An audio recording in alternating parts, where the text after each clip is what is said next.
Hello everyone, स्वागत आपका हमारे यूट्यूब चैनल में। जैसे कि दोस्तों आज के इस क्लास में हम लोग बिहार पुलिस कांस्टेबल के लिए फुल सेट को कवर करने वाले हैं और ये आपको रिवीजन के तौर पर आप सभी लोगों को फुल सेट को कवर करना है और कितना आप लोगों ने सही किया हुआ है इस सेट में आप सभी लोगों को बताना है। तो आइए आज के इस क्लास को शुरू करते हैं और चीज़ों को समझते हैं। काफ़ी बेहतरीन आपका सेट है जो कि एग्जाम पॉइंट ऑफ व्यू से काफ़ी ज़्यादा आपका इंपॉर्टेंट आपका है और लगातार मैं आपको बता दूं कि रिवीजन आप सभी लोगों को करते रहना है और जितने भी मैंने आपको सेट को आपको प्रोवाइड आपको किया एनालिसिस के जरिए इन सभी पर अच्छा खासा आपको कमांडिंग कर लेना है क्योंकि यहाँ से क्वेश्चन आपका डेफिनेटली आपका पूछा है और खास करके जो है खान सर का जितने भी आपका पेपर आपको दिया गया है इन सभी को आपको अच्छे तरीके से आपको कवर कर लेना है और टाइम है तो ज़्यादा से ज़्यादा आप लोग रिवीजन करेंगे। आज के इस क्लास में हम लोग फुल सेट को कवर करने वाला है जिसमें कि इंपॉर्टेंट क्वेश्चन आपको सिलेक्ट आपको किया गया है, तो पूरा सेट को आप सभी लोगों को लगाना है जो कि बिल्कुल आपके एग्जाम पैटर्न पर आपका आधारित होता है। ये शुरू करते हैं और चीज़ों को समझते हैं।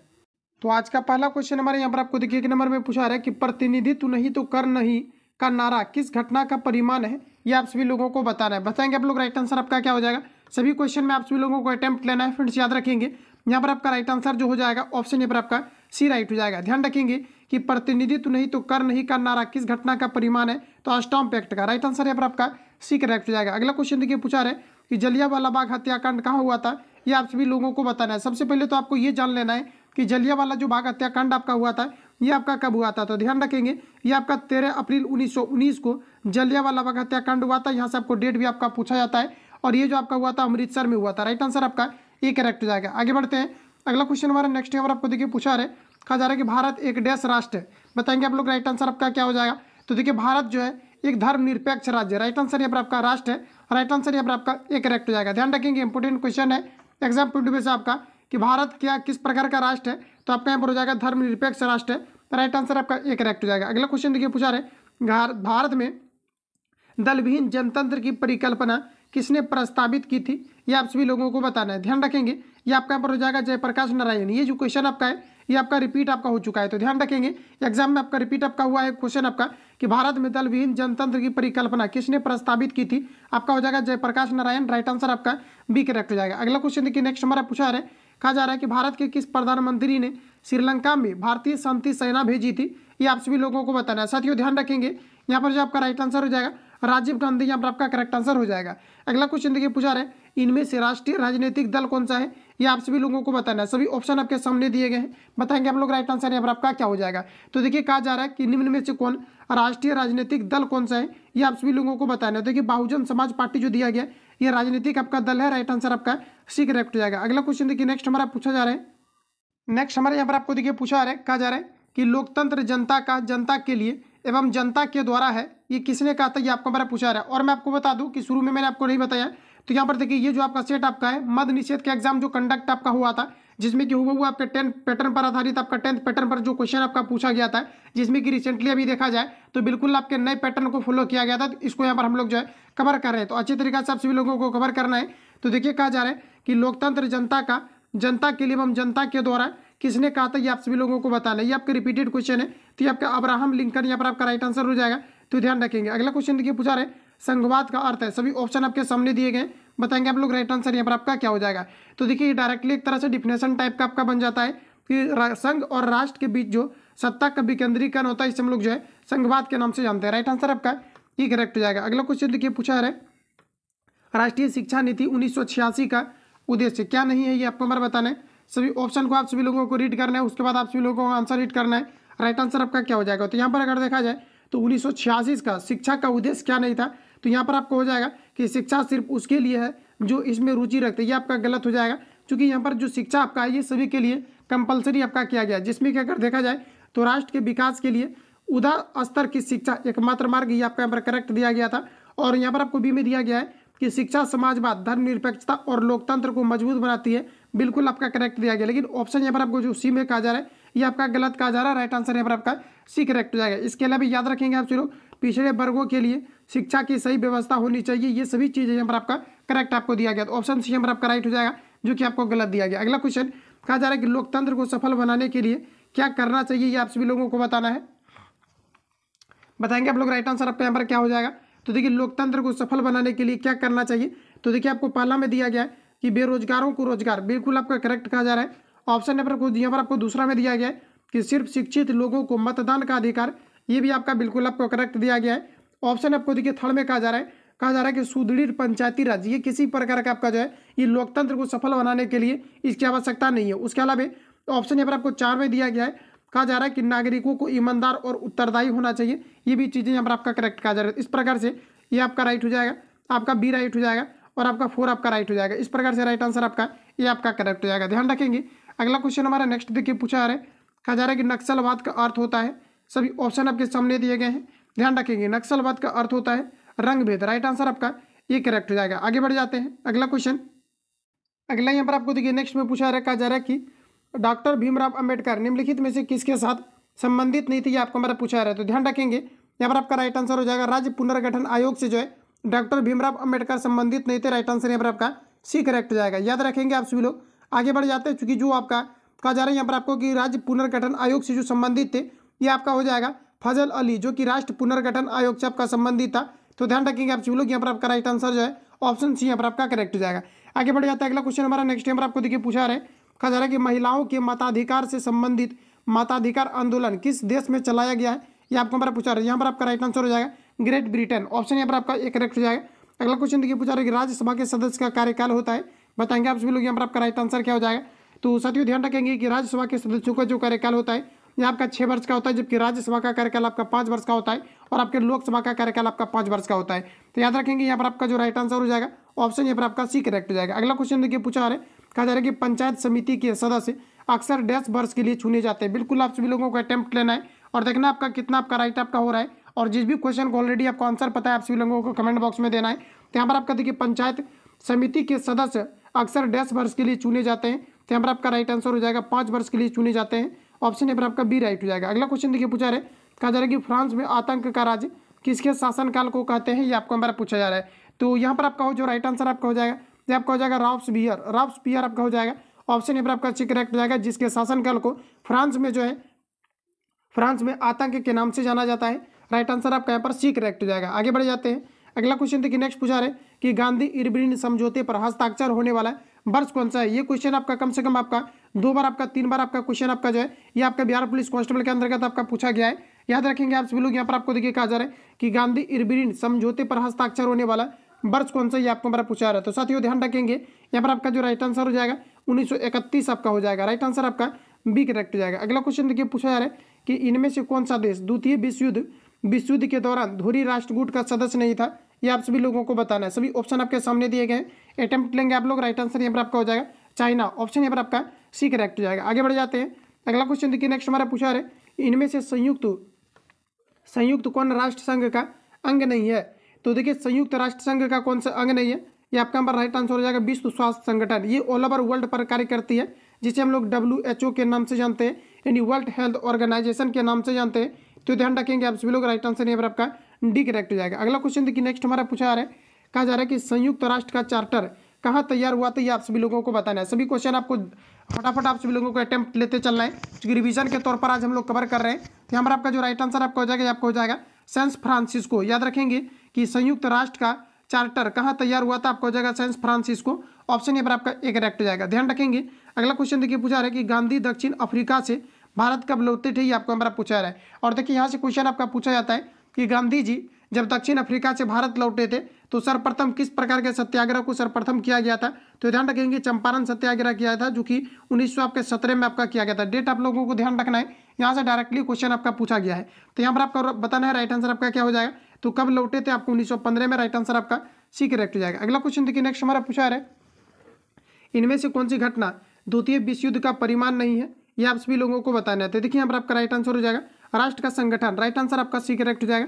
अगला क्वेश्चन देखिए नेक्स्ट हमारा पूछा रहा है कि मानव और नागरिकों के अधिकार के घोषणा पत्र के बारे में क्या गलत है, ये आप सभी लोगों को बताना है। साथियों ध्यान रखेंगे राइट आंसर हो जाएगा इसमें स्वतंत्रता, समानता तथा बंधुत्व को अपनाया गया है, ये आपका गलत कहा जा रहा है। राइट आंसर आपका बी करेक्ट हो जाएगा। आगे बढ़ते हैं अगला प्रश्न हमारा नेक्स्ट यहाँ पर आपको देखिए पूछा रहे सही आप सभी लोगों को सुमेलित करना है। देखिए यहाँ पर आपका जो सही हो जाएगा राष्ट्रीय स्वयंसेवक की स्थापना, ये आपका 1925 में आपका हुआ था। यही यहाँ पर आपको सभी सही दिए गए, बाकी सभी आपको यहाँ पर गलत दिया गया। अगला क्वेश्चन देखिए पूछा रहे, कहा जा रहा है कि औरंगजेब की मृत्यु के पश्चात किस नेता के नेतृत्व में जाट काफी शक्तिशाली हुए थे, ये आप सभी लोगों को बताना है। तो यहाँ पर आपका राइट आंसर हो जाएगा चूड़ामन। क्वेश्चन को एक बार रिपीट कर लेना आप सभी लोग। कहा जा रहा है कि औरंगजेब की मृत्यु के पश्चात किस नेता के नेतृत्व में जाट काफ़ी शक्तिशाली हुए थे, ये आपको हो जाएगा चूड़ामन। राइट आंसर आपका सी करेक्ट हो जाएगा। अगला क्वेश्चन है कि पेशावर एवं काबुल किसके माध्यम से एक दूसरे से जुड़े हैं, ये आपको हमारा पूछा था। यहाँ पर आपका हो जाएगा खैरब दर्रा। फ्रेंड्स याद रखेंगे क्वेश्चन आपका पूछा हुआ है कि पेशावर एवं काबुल किसके माध्यम से एक दूसरे से जुड़े हैं, आपका हो जाएगा खैरब दर्रा। राइट आंसर आपका ये करेक्ट हो जाएगा। अगला क्वेश्चन देखिए, नेक्स्ट हमारा पूछा है, कहा जा रहा है कि फर वनस्पति निम्नलिखित में से किससे संबंधित, ये आपको हमारा पूछा है। बताएंगे राइट आंसर आपका क्या हो जाएगा। तो फर वनस्पति किससे संबंधित हो जाएगा आपका, तो ये आपका यहाँ पर हो जाएगा अल्पाइन वन से संबंधित है। फर वनस्पति किससे संबंधित है, आपका राइट आंसर हो जाएगा अल्पाइन वन से। ऑप्शन यहाँ पर आपका सी करेक्ट हो जाएगा। आगे बढ़ जाते हैं। अगला क्वेश्चन है कि नाथुला दर्रा देश राज्य में स्थित है। मोस्ट वीवीआई क्वेश्चन है, क्वेश्चन मार्क करके आपको याद कर लेना है। देखिए कहा जा रहा है कि नाथुला दर्रा जो है ये आपके किस राज्य में स्थित है, तो ध्यान रखेंगे ये आपका सिक्किम राज्य में स्थित है। राइट आंसर आपका ये करेक्ट हो जाएगा। आगे बढ़े। अगला क्वेश्चन देखिए, नेक्स्ट हमारा पूछा है, कहा जा रहा है कि वनस्पति जो विषुवतीय रेखीय वनों से संबंधित नहीं है, वह वनस्पति कौन सी है, ये आप लोगों को बताना है। तो देखिए यहाँ पर आपका राइट हो जाएगा असेकिया। राइट आंसर आपका सी करेक्ट हो जाएगा। अगला क्वेश्चन, नदी जो बिहार का शोक कहलाती है, ये कौन सी नदी है, बताएंगे आप लोग। राइट आंसर क्या हो जाएगा, तो बिहार की जो शोक नदी कहा जाता है, ये कहा जाता है कोसी नदी को। ऑप्शन सी राइट हो जाएगा। बंगाल की शोक नदी की अगर बात करें तो दामोदर नदी को कहा जाता है, ध्यान रखेंगे। अगला क्वेश्चन हमारा पूछा है, कहा जा रहा है कि चंद्रमा की घूर्णन अवधि होती है, बताएंगे आप लोग। राइट आंसर क्या हो जाएगा, तो प्रत्येक 28-29 दिन पर पूर्णिमा आते हैं, और ये क्या होता है कि घूर्णन अवधि पर ही डिपेंड करता है, जो कि 28 दिनों में पूरा ये चक्र पूरा करता है। राइट आंसर आपका सी करेक्ट हो जाएगा। अगला क्वेश्चन हमारा पूछा है कि तमिलनाडु में शीतकालीन वर्षा का कारण क्या है, ये आप लोगों को बताना है। फ्रेंड्स याद रखेंगे क्वेश्चन मैंने आपको ऑलरेडी आपको इस प्रकार के प्रश्नों को आपको करा दिया है। यहाँ पर आपका हो जाएगा उत्तर पूर्व मानसून। राइट आंसर आपका ये करेक्ट हो जाएगा। आगे बढ़े। अगला क्वेश्चन हमारा नेक्स्ट टाइम पर आपको देखिए पूछा है, कहा जा रहा है कि प्रायद्वीपीय भारत की सबसे बड़ी नदी कौन सी है, बताएंगे। राइट आंसर आपका क्या हो जाएगा, सभी ऑप्शन आपके सामने दिए गए। जिस भी क्वेश्चन का ऑलरेडी आपको आंसर आता है, ये आप सभी लोगों को कमेंट बॉक्स में बताते चलना है, क्योंकि रिवीजन के तौर पर कवर कर रहे हैं, इसलिए थोड़ा फास्ट भी चलना है। तो यहाँ पर आपका राइट आंसर जो हो जाएगा आपका गोदावरी करेक्ट आंसर हो जाएगा। ध्यान रखेंगे कि प्रायद्वीपीय भारत की सबसे बड़ी नदी कौन सी है, तो आपका हो जाएगा गोदावरी। ऑप्शन सी करेक्ट हो जाएगा। अगला क्वेश्चन कि वर्ष जिसमें प्रथम पृथ्वी सम्मेलन आयोजित हुआ था, ये कौन से वर्ष थे, बताएंगे। राइट आंसर आपका क्या हो जाएगा, यहाँ पर आपका एग्जैक्ट आंसर हो जाएगा 1992। राइट आंसर आपका सी करेक्ट हो जाएगा। प्रथम जो पृथ्वी सम्मेलन आयोजित हुआ था कब हुआ था, तो 1992 में हुआ था। ऑप्शन सी यहाँ पर आपका राइट हो जाएगा। आगे बढ़े। अगला क्वेश्चन हमारा नेक्स्ट यहाँ पर आपको देखिए पूछा जा रहा है। अगला क्वेश्चन हमारा कहा जा रहा है कि भारत में रेल मंडलों की वर्तमान संख्या कितनी है। तो फ्रेंड्स अगर देखा जाए तो अभी अगर ऑफिशियली डेटा देखा जाए तो टोटल 19 आपका हो चुका है, लेकिन क्वेश्चन में आपको जो दिया जा रहा है ये आपका जो 18 करके अगर दिया जाता है तो आप सभी लोगों को 18 लगा देना है। अगर आपको 19 दिया जाता है तो आपको 19 लगा देना, 18 को आपको छोड़ देना है। तो यहाँ पर आपको देखिए जो राइट आंसर आपका हो जाएगा ऑप्शन यहाँ पर आपका सी करेक्ट हो जाएगा। तो यहाँ थोड़ा सा ध्यान रखना है। अगला क्वेश्चन है कि राउरकेला लौह एवं इस्पात संयंत्र जिस राज्य में अवस्थित है वह राज्य कौन सा है। जनरली आपने देखा होगा कि राउरकेला जो आपका स्थित है ये आपका कहाँ पर स्थित है, ये आपके ओडिशा राज्य में स्थित है। कटक भी आपको ओडिशा राज्य में है। महानदी हीराकुड परियोजना ये भी आपका ओडिशा राज्य में स्थित है। ध्यान रखेंगे आप सभी लोग। ऑप्शन यहाँ पर आपका सी राइट हो जाएगा। अगला क्वेश्चन हमारा कहा जा रहा है कि भारतीय राज्य जिससे होकर कर्क रेखा नहीं गुजरती है वह है। तो फ्रेंड्स याद रखेंगे ये आपका जो है कर्क रेखा झारखंड से होकर के गुजरता है, राजस्थान से होकर के गुजरते हैं, मध्य प्रदेश से होकर के गुजरते हैं, मिजोरम आपका हो जाएगा, त्रिपुरा, वेस्ट बंगाल आपका हो जाएगा, जहाँ से होकर के की जो है कर्क रेखा गुजरती है। लेकिन यहाँ पर अगर देखा जाए तो बिहार से होकर के नहीं गुजरती है। राइट आंसर आपका ये करेक्ट हो जाएगा। ये क्वेश्चन जो आपका है मद्य निषेध के एग्जाम में भी आपका पूछा गया है, और साथ ही 2019 का जो आपका एग्जाम कंडक्ट हुआ था बिहार पुलिस का, वहाँ पर भी ये क्वेश्चन आपका पूछा गया था। तो याद रखेंगे आप सभी लोग, ऑप्शन यहाँ पर आपका ये करेक्ट हो जाएगा।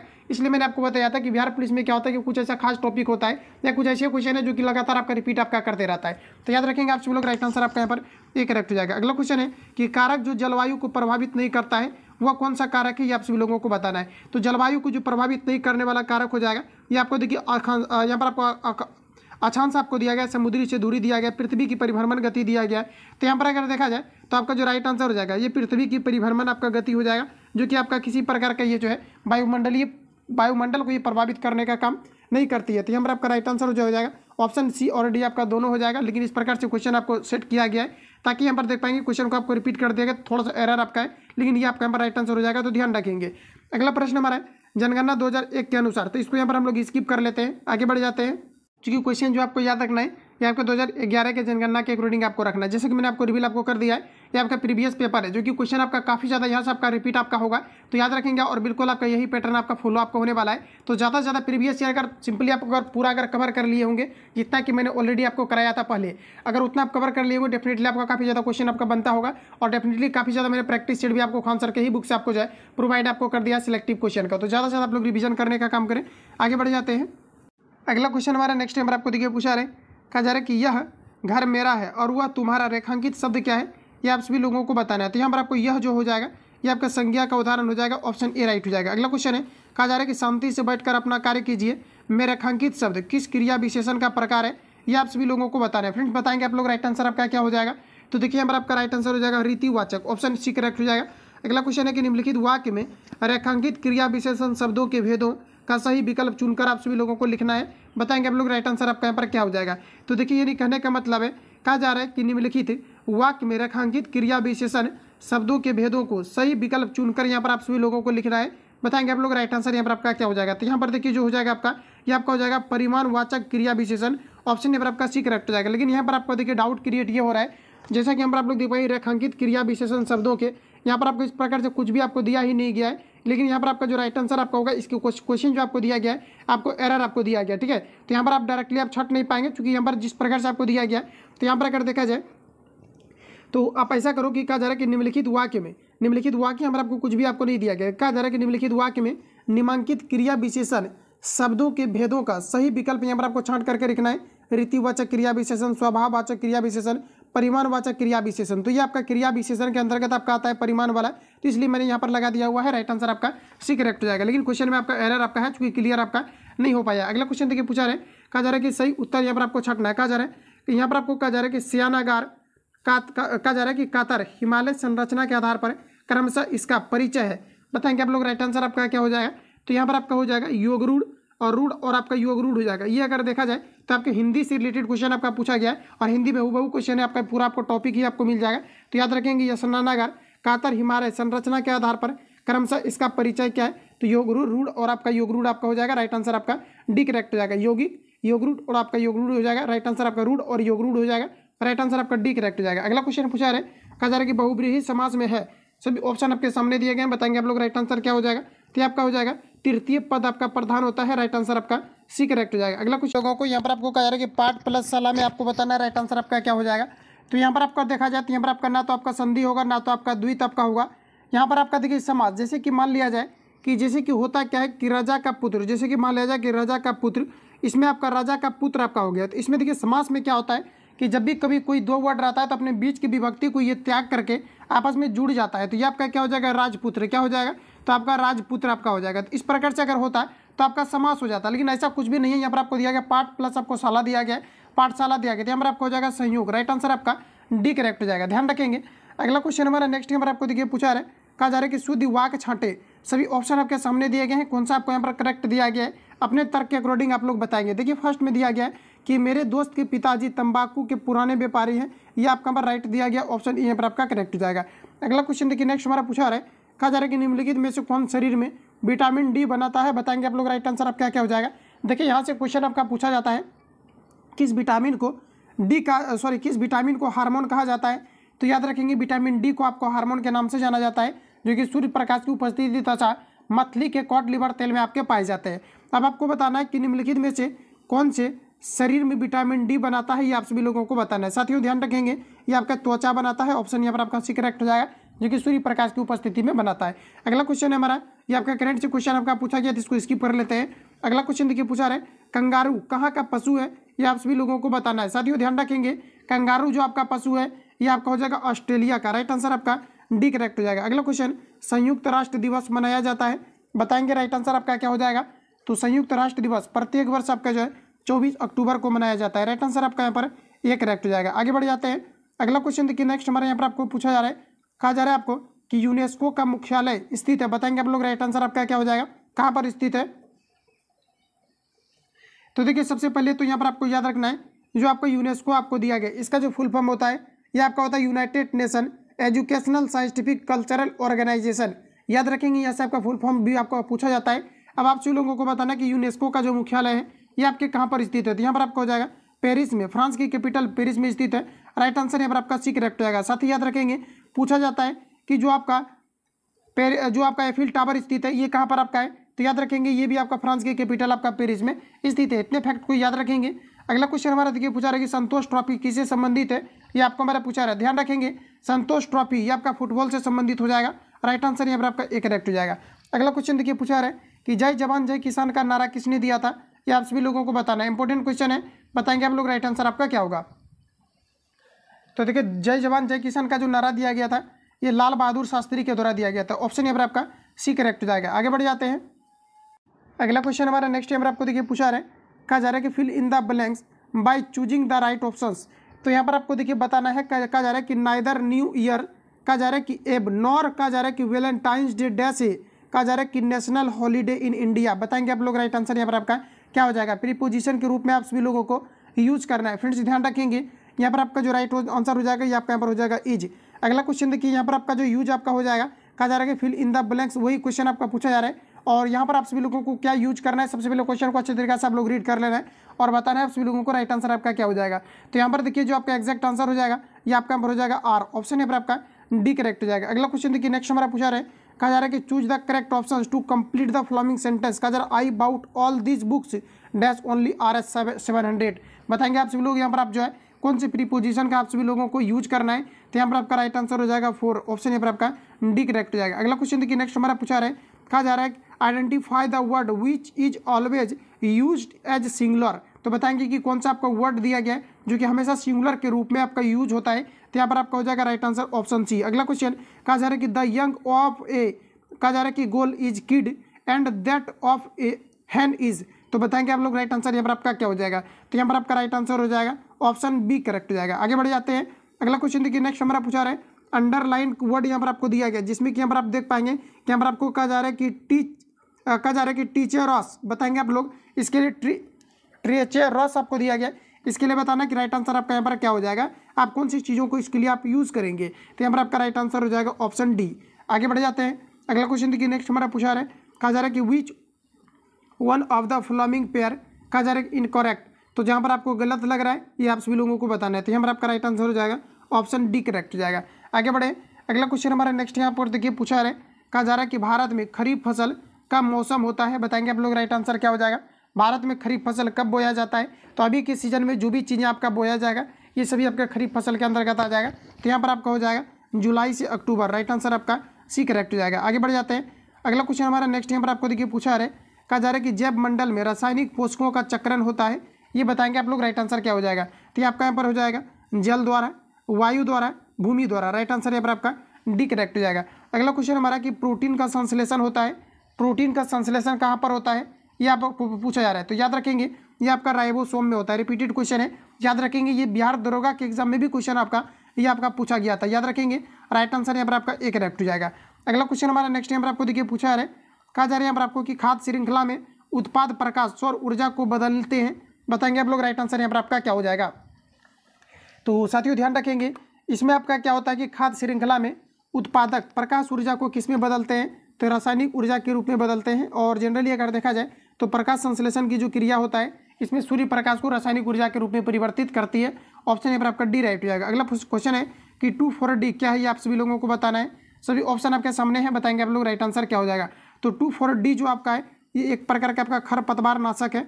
ऑप्शन यहाँ पर आपका एक करेक्ट हो जाएगा। नेक्स्ट क्वेश्चन हमारा कहा जा रहा है कि पुनरुद्ध भवन की विशेषण क्षमता पाई जाती है। सभी ऑप्शन आपके सामने दिए गए हैं, बताना है आप सभी लोगों को। राइट आंसर क्या हो जाएगा, तो यहाँ पर आपका देखिए हो जाएगा पॉरीफेरा। ऑप्शन यहाँ पर आपका बी राइट हो जाएगा। अगला क्वेश्चन है, कहा जा रहा है कि आहार श्रृंखला में मौजूद मेढक, टिड्डा, घास और सांप में यदि कहा जा रहा है कि घास प्रथम पोषी स्तर है तो तृतीय पोषी स्तर पर क्या होगा, ये आप सभी लोगों को बता रहे हैं। इसको अरेंज कर लेना है। जैसे कि प्रथम पर कहा जा रहा है यहाँ पर आपका अगर घास आता है तो घास को कौन खाएगा, तो घास जो खाएगा ये घास को खा जाएगा टिड्डा। घास को कौन खाएगा, तो आपका टिड्डा खा जाएगा। और टिड्डा को कौन खा जाएगा, तो आपका मेढक खा जाएगा। तो देखिए तृतीय स्तर पर आपका क्या आ जाएगा, तो यहाँ पर आपका देखिए सबसे पहले तो घास को किसने खाया, टिड्डा ने। तो ये आपका आ जाएगा फर्स्ट पर। और दूसरा पर आपका आ जाएगा मेढक। और मेढक को कौन खाएगा, सांप खाएगा। तो सांप आ जाएगा आपका तृतीय पर। और यहाँ पर जो आपका राइट आंसर हो जाएगा ऑप्शन बी यहाँ पर आपका करेक्ट हो जाएगा। ध्यान रखेंगे। आगे बढ़ जाते हैं। यहाँ पर देखिए आपको कुछ छात्र क्या करेंगे कि घास को पहले ऑप्शन पर ले लेंगे। तो पहला यहाँ पर आपको नहीं लिया जाना है, पहला जो हो जाएगा आपका टिड्डा हो जाएगा, चूंकि घास को टिड्डा खाया तो आपका एक श्रृंखला आपका बना, और टिड्डा को फिर मेढक खाया तो आपका दूसरा बना, और मेढक को फिर कौन खाएगा, तो सांप खाएगा, तो ये आपका तीसरा बनेगा। तो थर्ड नंबर पर आपका आ जाएगा सांप। राइट आंसर आपका बी करेक्ट हो जाएगा। अगला क्वेश्चन देखिए पूछा रहे, कहा जा रहा है यहाँ पर आपको कि दिसंबर 1984 में घटी भोपाल गैस दुर्घटना में किस जहरीली गैस का रिसाव हुआ था, ये आप सभी लोगों को बताना है। तो इसमें आपका मिथाइल आइसोसाइनाइड का हुआ था, बताएंगे आप लोग। राइट आंसर यहाँ पर आपका क्या हो जाएगा, तो ध्यान रखेंगे आपका हो जाएगा मिथाइल आइसोसाइनेट। राइट आंसर आपका यहाँ पर बी करेक्ट हो जाएगा। आगे बढ़ जाते हैं, अगला क्वेश्चन देखिए नेक्स्ट। आगे आप सभी लोगों को बताना है, कहा जा रहा है कि एक खाद्य श्रृंखला के कुछ ही चरण होते हैं क्योंकि हर चरण पर ऊर्जा डैश होते हैं, बताएंगे आप लोग। राइट आंसर क्या हो जाएगा, तो देखिए कहा जा रहा है एक खाद्य श्रृंखला के कुछ ही चरण होते हैं क्योंकि हर चरण पर ऊर्जा डैश होती है, बताएंगे आप लोग। राइट आंसर क्या हो जाएगा, तो देखिए खाद्य श्रृंखला में जो पिरामिड आपका बनता है ये आपका सीधा बनता है, ऊर्जा का जो रूपांतरण होता है ये घटते हुए आपका जाता है। तो यहाँ पर आपका राइट आंसर बताएंगे आप लोग। राइट आंसर आपका क्या हो जाएगा, तो ए यहाँ पर आपका करेक्ट हो जाएगा। साथियों आप लोग ध्यान रखेंगे, और जो जहर का होता है, जैसे कि मान लिया जाए कि चूहा क्या करता है कि अगर मान लिया जाए कि ये जहर को अगर खा लेता है, उसके बाद अगर मान लिया जाए कि चील जो आपका होता है या कोई भी पक्षी ये अगर चूहा को खा लेता है, तो जितना कि असर वो जो है आपका पॉइजन या जहर जो है चूहा को किया था, इससे ज़्यादा असर जो है ये चील को कर देगा अगर चील इस चूहे को खा लेता है, मरे हुए चूहे को। तो देखिए क्या होता है कि जो पॉइजन का असर होता है ये खाद्य श्रृंखला में उल्टा होता है, यानी बढ़ते चला जाता है, और जबकि ऊर्जा की अगर बात करें तो ये आपका घटते चला जाता है। तो फाइनली जो यहाँ पर आपका राइट आंसर आपका इसका निकल करके आएगा ऑप्शन यहाँ पर आपका ए करेक्ट हो जाएगा। ध्यान रखेंगे। अगला क्वेश्चन हमारा नेक्स्ट यहाँ पर आपको देखिए पूछा रहे, कहा जा रहा है आपको कि कैक्टस में पाए जाने वाले अनुकूल होते हैं, सभी ऑप्शन आपके सामने दिए गए, बताना है सभी लोगों को राइट आंसर क्या हो जाएगा, तो बताएंगे आप लोग। और देखिए कैक्टस जो आपका पाया जाता है ये मरुस्थलीय क्षेत्र में पाया जाता है। राजस्थान सब में जो है कैक्टस नामक पौधा ज़्यादा पाया जाता है, क्योंकि इसके अंतर्गत अगर देखा जाए तो ये काफ़ी मोटे पत्ते होते हैं जिसको कि कम पानी की आवश्यकता होती है, इसलिए कैक्टस आपका मरुस्थलीय क्षेत्र में पाया जाता है। तो यहाँ पर आपका जो राइट आंसर हो जाएगा ये आपका हो जाएगा परना पर्वत एवं आपका हो जाएगा पर्णशूल। राइट आंसर आपका यहाँ पर आपका सी करेक्ट हो जाएगा, इसको थोड़ा आपको ध्यान रखना है। अगला क्वेश्चन हमारा पूछा रहा है, कहा जा रहा है कि आपतन कोण इसके बीच का कौन होता है, बताएंगे आप लोग। आपतन कोण जो होता है ये किसके बीच का कौन होता है, तो देखिए इस प्रकार से आपका आपतित किरण होता है, और इस प्रकार से आपका परावर्तित किरण होता है, और बीच में आपका अभिलंब होता है। अब आप सभी लोगों को बताना है कि जो आपतन कोण होता है ये किसके बीच का कौन होता है, ये आप सभी लोगों को पूछा जा रहा है। अब अपने तर्क के अकॉर्डिंग आप सभी लोगों को सही करना है। तो देखिए जो ये आपका होता है आपतन कोण जो कहलाता है ये आपका ये हो जाता है, और परावर्तन आपतन कोण आप इसको भी बोल सकते हैं, ये भी आपका जो है ये सतह और जो आपका अभिलंब होता है, सतह और जो आपतित किरण होता है, यानी कि कहने का मतलब है कि सतह पर अभिलंबित जो किरण होता है और तथा जो आपका आपतित किरण होता है, तो ये आपका यहाँ पर अभिलंबित किरण ये आपका हो जाएगा, और ये आपका हो जाएगा आपतन कोण। तो ये आपका यहाँ पर राइट आंसर हो जाएगा, ये आपका आई और ये आपका यहाँ पर आर कहलाता है। तो इस प्रकार से अगर देखा जाए तो यहाँ पर जो राइट आंसर हो जाएगा ऑप्शन यहाँ पर आपका सी करेक्ट हो जाएगा। ध्यान रखेंगे। अगला क्वेश्चन हमारे नेक्स्ट यहाँ पर आपको देखिए पूछा रहे, कहा जा रहा है कि प्रत्यावर्ती धारा में, बताएंगे कि प्रत्यावर्ती धारा में आपका क्या हो सकता है, सभी ऑप्शन आपके सामने दिए गए हैं, बताना राइट आंसर आपका क्या होगा। तो देखिए ए में दिया गया है कि विद्युत धारा का मान नियत होता है, तो प्रत्यावर्ती धारा इस प्रकार से आपका गमन करता है, और इसमें विद्युत धारा का मान जो होता है ये आपका नियत नहीं होता है, तो ये आपका यहाँ पर गलत हो जाएगा। उसके अलावा यहाँ पर आपको देखिए ऑप्शन बी में कहा जा रहा है कि सिर्फ धारा की दिशा बदलती है, तो क्या सिर्फ धारा की ही दिशा बदलती है, अपने अकॉर्डिंग आपको बताना है, तो नहीं, ये आपका यहाँ पर गलत हो जाएगा। सिर्फ धारा की ही दिशा नहीं बदलती है, बल्कि आपके वोल्टेज के मान में भी परिवर्तन देखने को मिलता है, लेकिन इसका स्पीड इतना अधिक रहता है कि आपको पता ही नहीं चलेगा कि वोल्टेज घट बढ़ रहा है। तो इस प्रकार से अगर देखा जाए तो दो ऑप्शन यहाँ से आपका छट जाएगा। ऑप्शन सी में आपको दिया गया है कि धारा की दिशा, और कहा जा रहा है कि धारा का मान, दोनों बदलते हैं, यही यहाँ पर आपका सटीक हो जाएगा। ये नहीं कहने का मतलब है ऑप्शन सी यहाँ पर आपका राइट हो जाएगा। अगला क्वेश्चन हमारा नेक्स्ट यहाँ पर आपको देखिए पूछा रहे, कहा जा रहा है कि विभिन्न रंगों के समूह को क्या कहते हैं, ये आपको हमारा बताना है। तो विभिन्न रंगों के समूह को वर्णपट कहा जाता है। राइट आंसर यहाँ पर आपका एक करेक्ट हो जाएगा। जैसा कि आपने देखा होगा कि इस प्रकार से आपका प्रिज्म लगा दिया जाता है, और इस पर श्वेत प्रकाश के किरणों को जब गुजारा जाता है ये अलग अलग जो है अपनी अभी भी 7 रंग में विभक्त हो जाती है, और इसे जिस वर्णपट यानी सफ़ेद पट्टे पर उतारा जाता है इसे हम लोग वर्णपट के नाम से जानते हैं। तो यहाँ पर आपका जो राइट आंसर हो जाएगा ऑप्शन यहाँ पर आपका ए करेक्ट हो जाएगा। अगला क्वेश्चन देखिए नेक्स्ट हमारा पूछा रहे, कहा जा रहा है कि दिए गए ग्राफ से त्वरण का मान क्या है, ये आपको हमारा बताना है, बताएंगे आप लोग राइट आंसर क्या हो जाए। तो ग्राफ आपको यहाँ पर दिया ही नहीं गया है, लेकिन एक चीज़ आपको समझ लेना है कि जब भी कभी क्या होता है इस प्रकार से अगर आपको दिया जाए ग्राफ, तो यहाँ पर आपका त्वरण जो होता है आपका 0 हो जाता है, इसमें एक्सेलरेशन आपका उत्पन्न आपका नहीं होता है। जबकि ग्राफ अगर इस प्रकार से अगर बन जाता है तो इसमें जो है आपका वेलोसिटी में परिवर्तन के कारण से जो है त्वरण आपका उत्पन्न आपको होने लगता है। लेकिन यहाँ पर आपको कहीं पर भी जो है कुछ आपको नहीं दिया गया है, तो अब आप लोगों को बताना है कि आप किस चीज़ को सही करेंगे। तो यहाँ पर अगर देखा जाए तो आपको जो आपका इसका ग्राफ आपका क्रिएट होगा इस प्रकार से अगर रहेगा तो आपका 0 हो जाएगा, और नहीं तो फिर आपका जो परिवर्तन ही होगा अगर इस प्रकार से ग्राफ आपका बनता है तो ग्राफ आपका स्किप है तो इसको छोड़ देते हैं। अगला क्वेश्चन देखिए नेक्स्ट हमारा पूछा रहे, कहा जा रहा है कि अश्व एक एकाएक चलना प्रारंभ कर दे तो कहा जा रहा है कि अश्वारोही के पीछे की तरफ गिरने की आकांक्षा होती है, तो ये आपका विश्राम के जड़त्व के कारण से होता है। राइट आंसर यहाँ पर आपका सी करेक्ट हो जाएगा। अगला क्वेश्चन देखिए नेक्स्ट हमारा पूछा रहे, कहा जा रहा है कि किसी प्रतिरोधक से प्रभावित होने वाली विद्युत धारा के कारण उत्पन्न उष्मा ये क्या होते हैं, ये आपको हमारा बताना है। सभी ऑप्शन आपके सामने दिए गए, इंपोर्टेंट क्वेश्चन है, बताएंगे आप सभी लोग। राइट आंसर आपका क्या हो जाएगा। जनरली आपने एक चीज़ पढ़ा होगा कि जो आपका होता है एच बराबर आपका होता है I² RT आपका होता है, इसी के अकॉर्डिंग आपको बताना है। राइट आंसर आपका क्या हो जाएगा। तो कहा जा रहा है कि किसी प्रतिरोध से प्रभावित होने वाला विद्युत धारा के कारण उत्पन्न उष्मा क्या होता है, ये आपको हमारा पूछा रहा है। तो विद्युत धारा के वर्ग के समानुपाती होता है। ऑप्शन यहाँ पर आपका एक करेक्ट हो जाएगा, क्योंकि आपका H बराबर जो होता है आपका ये आपका I² आपका R आपका T होता है, तो विद्युत धारा के वर्ग के समानुपाती होता है। 10th में अगर आपने इन चीज़ों को अगर अच्छे तरीके से पढ़ा होगा तो आपको अलग अलग करके आपको बताए गए होंगे, एक बार इसके साथ, एक बार इसके साथ, एक बार आपका इसके साथ। तो इस प्रकार से हमारा आपका राइट आंसर हो जाए ऑप्शन यहाँ पर आपका करेक्ट हो जाएगा, ध्यान रखेंगे।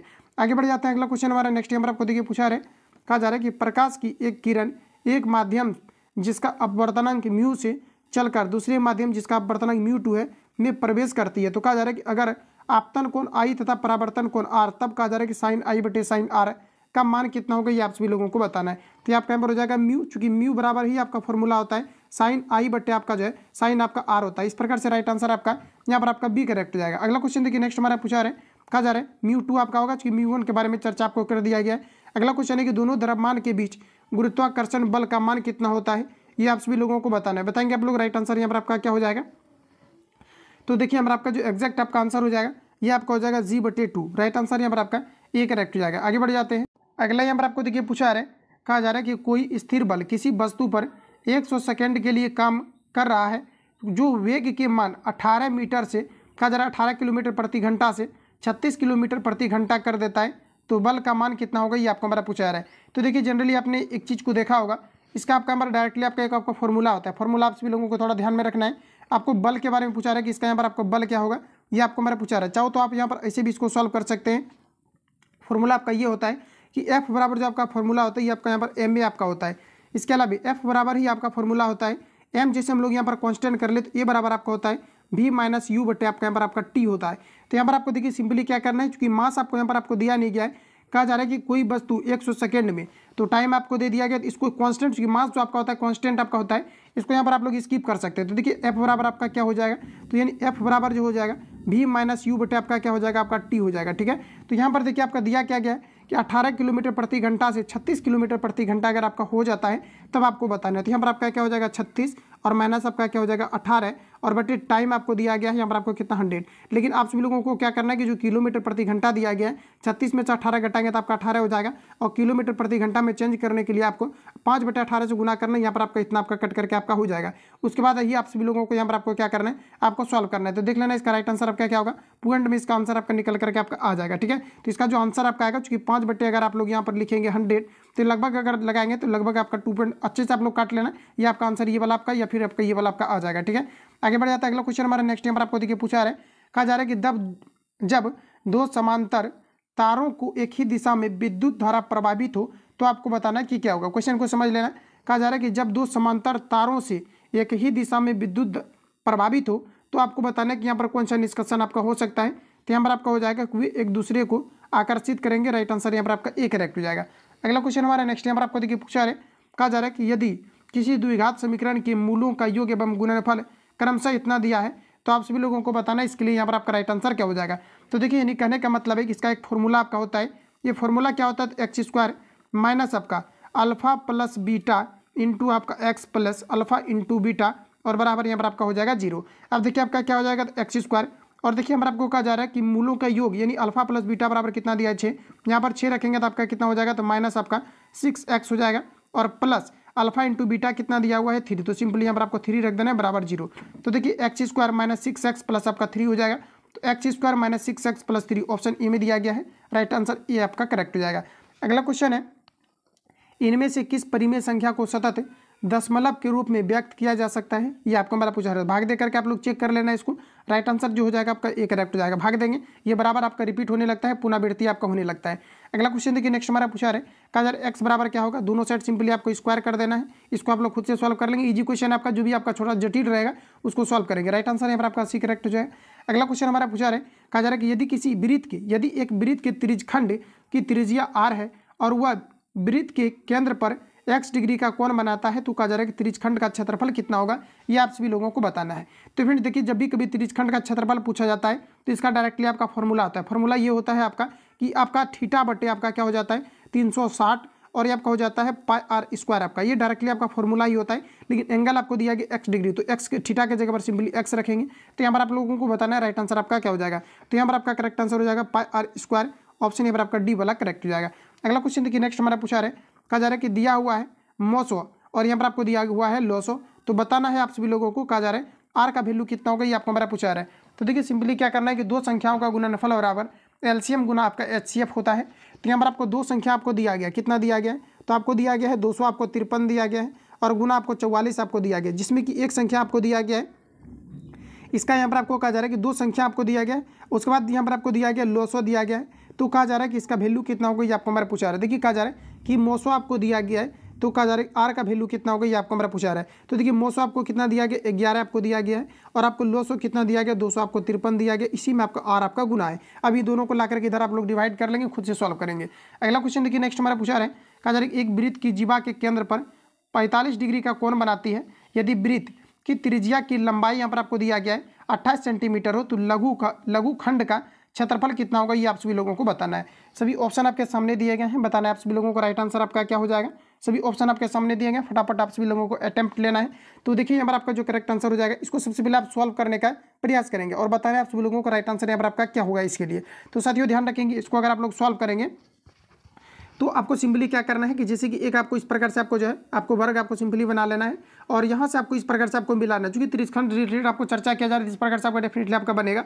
और कहा जा रहा है कि यहाँ पर जो एंगल आपका बन रहा है ये आपका 45 डिग्री का बन रहा है, 45 लगा दी और यहाँ से आपको मिला लेना है। चूंकि लघु खंड के बारे में पूछा जा रहा है, तो इसके लिए देखिए आपका फॉर्मूला क्या हो जाएगा। लघु खंड का अगर क्षेत्रफल आप निकालना चाहते हैं तो आपका जो हो जाएगा ये आपका थीटा बटे आपका कितना हो जाएगा 360, यानी कि 45 डिग्री आपको दिया गया और नीचे आपका कितना हो जाएगा था 360 और आपका हो जाएगा पाई आर स्क्वायर, क्या हो जाएगा तो पाई आर आपका स्क्वायर हो जाएगा। इस पर आपको सिंपली निकाल लेना है, क्योंकि यहाँ पर आपको लंबाई दे दिया गया है, त्रिज्या आपको दे दिया गया, तो यहाँ से आपको सिंपली निकाल लेना है। उसके बाद आपको क्या करना है कि लघु खंड, यानी कि आप सबसे पहले तो इस पूरे को निकाल लो और इसमें से आपको क्या करना है कि लघु खंड वाला आपको घटा देना है, आपका निकल जाएगा फिर। तो यहाँ पर आपको सिंपली क्या करना है कि जो आपका त्रिज्यखंड है पूरा का निकाल लेते हैं और इसमें लघु खंड का हम लोग घटा देते हैं, तो ये आपका निकल जाएगा। तो आपको सिंपली क्या करना है कि फिर आपको जो है 45 बटे आपको पूरा ले लेना है, 300 यहाँ पर आपका 60 हो जाएगा।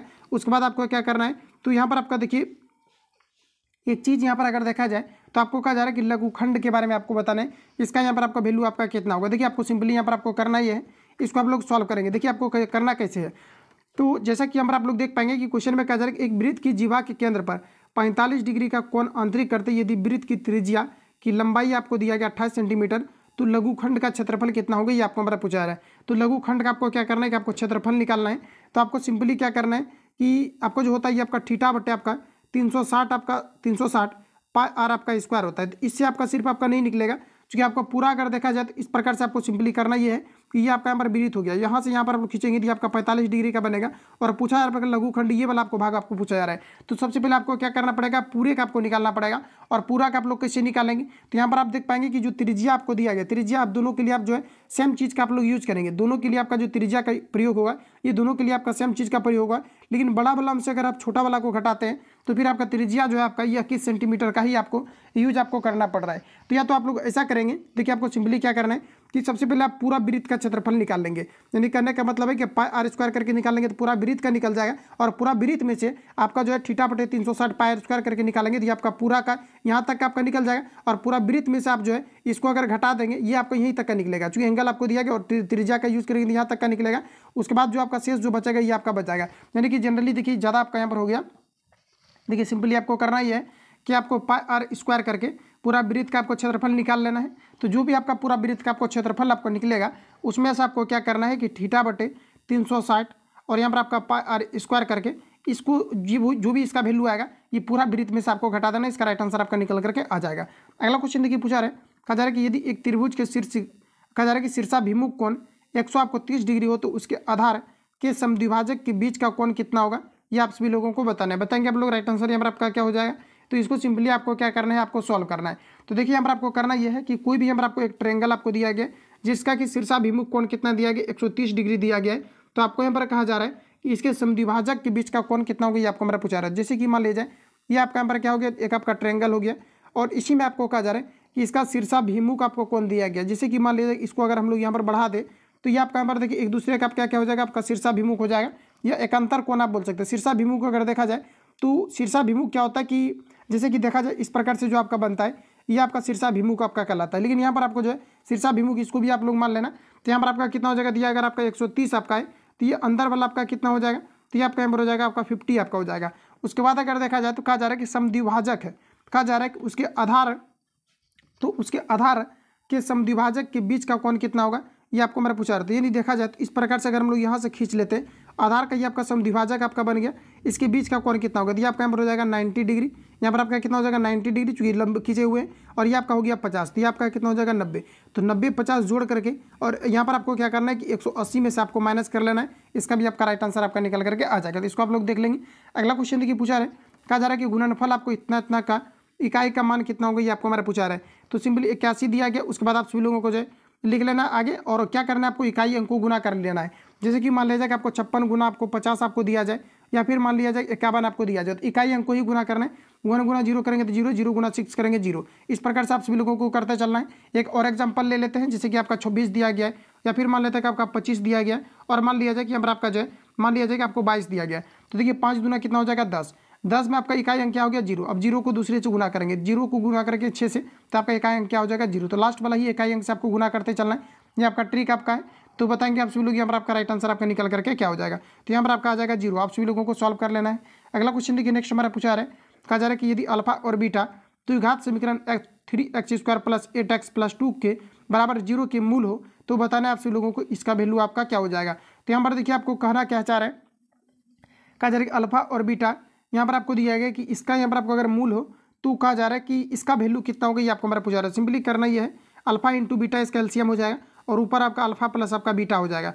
अब देखिए आपको क्या करना है कि चाहो तो इसको सॉल्व करके आप जो है अल्फा बीटा का आप लोग वैल्यू इसका निकाल लेना। तो जो भी आपका आंसर आएगा आप सभी लोगों को देख लेना, अल्फा बीटा के जगह पर आपको जो है रख देना है। या फिर आपको क्या करना है कि अल्फा प्लस आपका बीटा बराबर -b आपका a होता है। तो यहाँ से आपको b उठा लेना है, ये आपको उठा लेना है, तो इसके जगह पर आप लोग रख देंगे। और अल्फा इंटू बीटा बराबर जो होता है आपका c आपका a होता है। तो c का वैल्यू 2 और आपका हो जाएगा कितना, a का वैल्यू आपका हो जाएगा 1, सॉरी आपका 3 हो जाएगा। तो 3 आप लोग रख करके नीचे रख देंगे, कैलकुलेट करेंगे, इसका राइट आंसर आ जाएगा। इजी क्वेश्चन स्किप कर देते हैं। अगला क्वेश्चन हमारा नेक्स्ट नंबर आपको देखिए पूछा रहे, कहा जा रहा है एक व्यापारी ने किसी वस्तु को 20% की हानि पर बेच दिया। यदि उसने उस वस्तु को 100 रुपया अधिक में बेचा होता तो उसे 5% का लाभ होता है। तो उस वस्तु का क्रय मूल्य कितना है, ये आप सभी लोगों को पूछा जा रहा है। बताएंगे आप लोग, राइट आंसर आपका यहाँ पर क्या हो जाएगा।